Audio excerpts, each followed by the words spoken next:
Assalamualaikum warahmatullahi wabarakatuh. Waalaikumsalam warahmatullahi wabarakatuh. Selamat pagi Waalaikumsalam anak-anak. warahmatullahi wabarakatuh. Bagaimana kabar kalian? Pagi Bu Guru. Saya alhamdulillah. Baik, Bu. Baik, salah satu memimpin doa terlebih dahulu ya. Silakan Mas Afan. Baik, untuk memulai kegiatan kali ini kita berdoa sesuai keyakinan masing-masing. Berdoa mulai. Selesai. Baik, terima kasih. Selanjutnya saya presentasi terlebih dahulu ya. Yang pertama, Mas Afanuddin Dafa. Hadir Ibu. Mbak Reynal Hairunisa Deva. Hadir, Bu. Mbak Dina Ulia. Hadir, Bu. Mbak Ervina Prisnadani. Hadir, Bu. Mbak Tika Anissa. Hadir, Bu. Baik, terima kasih. Untuk materi ulasan kemarin tentang ceramah, apakah masih ada yang ingat? Tidak, Ibu. Ya, Mbak Dina, silahkan. Ya. Jadi ceramah itu merupakan kegiatan menyampaikan sesuatu kepada orang lain dengan maksud agar orang yang mendengar ceramah mengetahui dan memperoleh sesuatu yang berharga dari isi ceramah yang disampaikan. Baik, terima kasih sekali ya Mbak Dina. Selanjutnya saya akan share screen dulu ya anak-anak.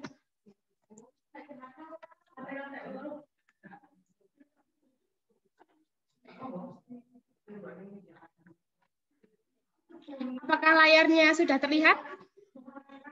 Terlihat, Bu. Ya.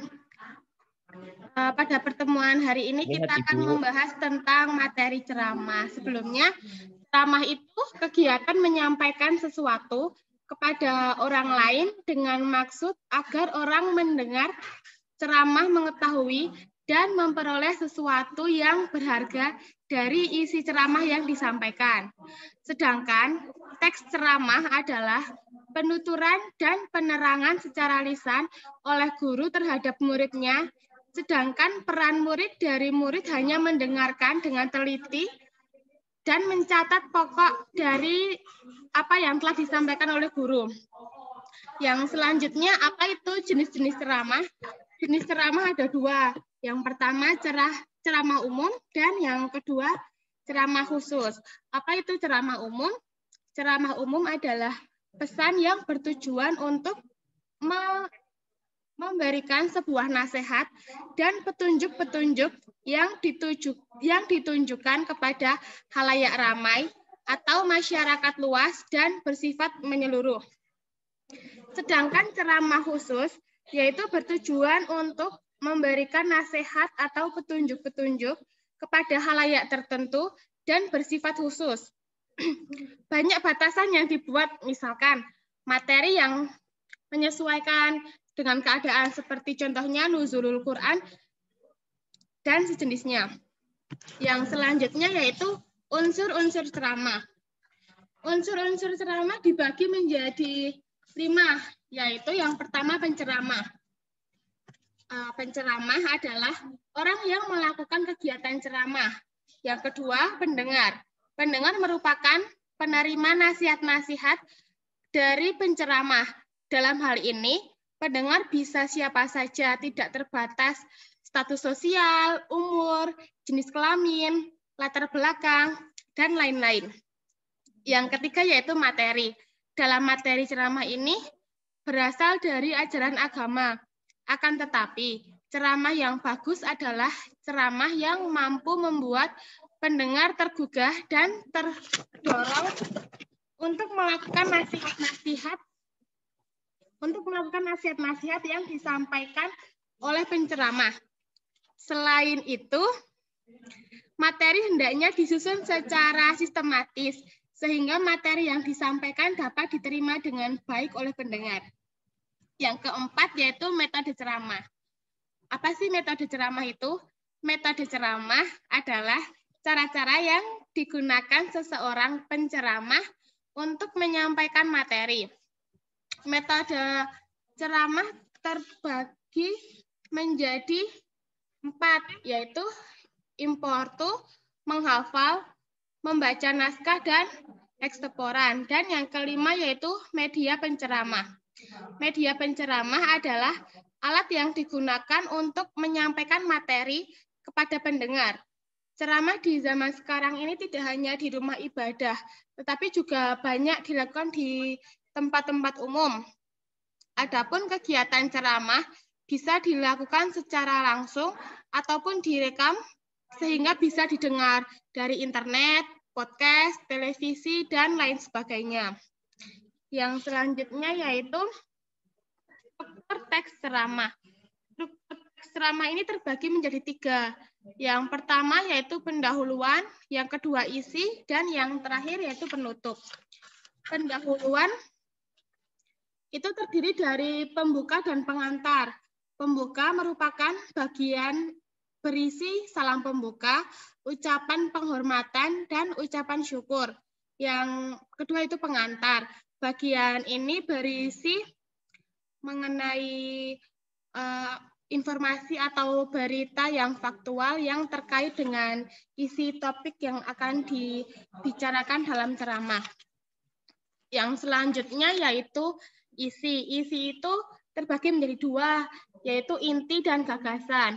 Inti itu berisi paparan dari penceramah, pandangan umum, ilustrasi dari materi yang disampaikan.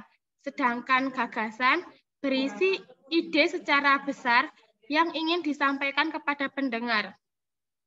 Ceramah yang baik berisi satu gagasan yang besar yang kemudian dikembangkan dalam beberapa subtopik. Kemudian yang terakhir yaitu penutup. Penutup itu terdiri dari 3 bagian, yaitu simpulan, ucapan permintaan maaf, dan salam penutup. Selanjutnya, kaidah atau ciri kebahasaan teks ceramah. Di sini ada 6 bagian. Yang pertama, menggunakan kalimat simpleks atau tunggal dan kompleks atau majemuk. Yang kedua, menggunakan kata kerja mental seperti memprihatinkan. Yang ketiga, kalimatnya itu bersifat deklaratif dan imperatif atau persuasi yang berarti itu mengajak. Yang keempat, yaitu menggunakan kata-kata yang menunjukkan hubungan argumentasi sebab akibat satu dengan yang lainnya. Yang kelima, menggunakan kata-kata teknis atau peristilahan yang berkenaan dengan topik yang dibahas penceramah. Yang terakhir yaitu menggunakan kata sapaan orang kedua atau ketiga yang sesuai dengan bahasa adat setempat. Bahasanya itu harus santun serta sesuai dengan kondisi atau situasi. Sekian PT yang saya sampaikan. Apakah ada pertanyaan? Aku Ibu. Saya Ibu. Baik, Mas Afan. Afan, Bu Afan. Baik, Ya, Mas kan Afan. tadi Bu sudah menjelaskan mengenai tadi ceramah itu toh Bu, kan ada apa namanya khotbah juga gitu. Perbedaannya itu apa toh Bu? Perbedaan ceramah dan khotbah itu seperti apa? Terima kasih Ibu. Jadi saya langsung jawab saja ya. Untuk Baik Ibu. perbedaan ceramah dan khotbah ya. Untuk ceramah Ya, Ibu. itu merupakan pidato oleh seseorang di hadapan banyak pendengar yang membicarakan suatu hal, seperti pengetahuan, ajakan, atau ajaran, dan yang lainnya. Sedangkan khotbah itu merupakan pidato yang menguatkan tentang ujaran agama dan dilakukan saat ritual agama seperti sholat Jumat, sholat Idul Fitri, dan sebagainya seperti itu, Mas Afan. Selanjutnya, apakah ada pertanyaan lagi? Terima kasih, Bu. Ya, Mbak Dina, silakan. Bu, saya mau bertanya. Tadi kan itu di ceramah, apakah ada syarat khusus untuk menjadi penceramah? Terima kasih. Syarat untuk menjadi penceramah itu ada dikarenakan untuk menjadi seorang penceramah itu harus memiliki ilmu yang mumpuni terhadap materi yang akan diberikan. Jadi harus menguasai terlebih dahulu materi yang akan diberikan agar jikalau nanti pendengar memiliki berbagai pertanyaan, maka penceramah bisa langsung menjawab dari pertanyaan tersebut. Gitu. Selanjutnya. Saya, Bu. Ya, silakan Mbak Deva. Saya ingin bertanya, Bu. Pada jenis ceramah umum disebutkan jika bersifat umum. Yang dimaksud dari bersifat umum itu seperti apa ya, Bu? Terima kasih, Bu Siwi. Ya, baik. Untuk bersifat umum. Di sini yang dimaksud secara umum ini ditunjukkan kepada halayak ramai atau masyarakat luas dan bersifat menyeluruh. Jadi ceramah ini tidak hanya didengarkan oleh kalangan tertentu seperti misal agama Islam, harus agama Islam atau sebagainya, tetapi ini bersifat universal. Semua orang bisa mendengarkan ceramah begitu. Ada lagi?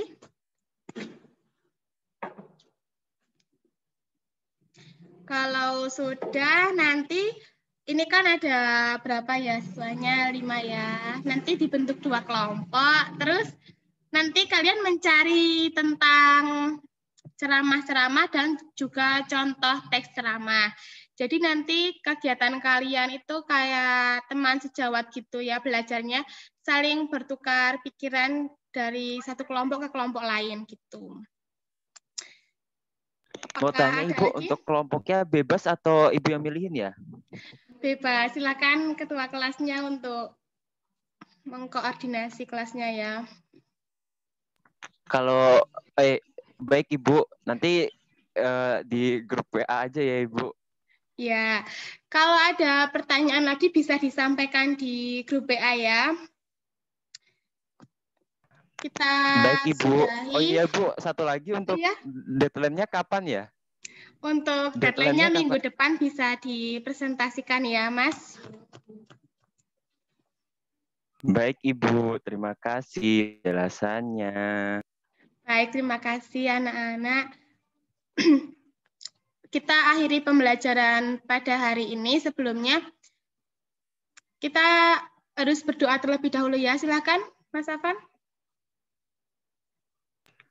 Baik Ibu, mohon mengingatkan sehabis berdoa nanti ada sesi dokumentasi ya Ibu.